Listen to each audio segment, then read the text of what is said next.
This question is asking 3 over 10 times 6 over 11 times 1 over 2 over 3 is equal to what? So before we start this problem, let's convert 3 over 10 into an improper fraction and do the same thing for 1, 2 over 3. So to make this proper fraction into an improper fraction, we're going to multiply the whole number by the denominator and add the numerator. So 3 times 10 is going to give us 30, plus 3 is going to be 33 over 10. So we're going to drop down 6 over 11, and we're going to convert 1, 2 over 3 into an improper fraction. So 1 times 3 is going to give us 3, plus 2, which is going to give us 5 over 3. So when multiplying fractions, all we need to do is just work across, meaning that you can multiply the numerator, and numerator, and just multiply them, and the denominator, and the denominator, and multiply them, and get your answer. But I'm going to show you a shortcut. So what's going to happen is that there's a 33 here and an 11 here. There's a 33 in the numerator position and an 11 in the denominator position. So a number that can go into both 11 and 33 is 11.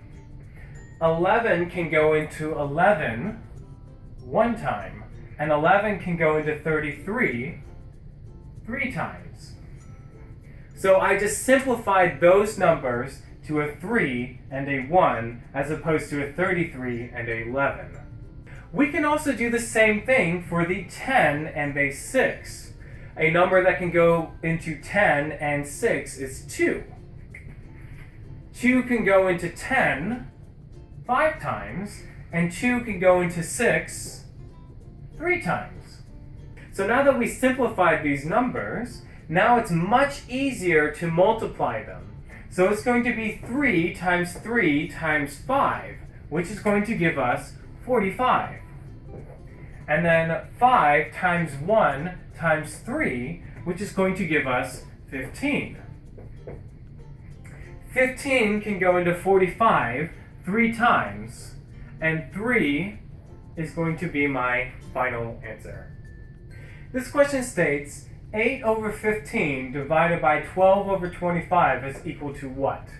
So when we're dividing fractions, what's going to happen is that this second number is going to be inverse. It's going to be flipped, and then they're going to be multiplied together. So all I did is that I took this number and I inversed it. I flipped it over, and now we're multiplying instead of dividing. From there, we're just going to simply multiply across. But before we do that, we can simplify this 25 and 15 and this 8 and 12. So this 15 and 25, 5 can go into both of these numbers. 5 can go into 25 5 times. 5 can go into 15 3 times. 2 can go into 8 and 12. 2 can go into 12 6 times. And 2 can go into 8 4 times. So now that we simplify this further, it's much easier to multiply across. So it's just going to be 4 times 5 and 3 times 6. So 4 times 5 is going to give me 20. And then 3 times 6 is going to give me 18. If I were to simplify this further, this is going to be 10 over 9. And then if I were to make this a proper fraction, it would be 1 over 9. So 8 over 15 divided by 12 over 25 is going to give me the final answer of 1 over 9.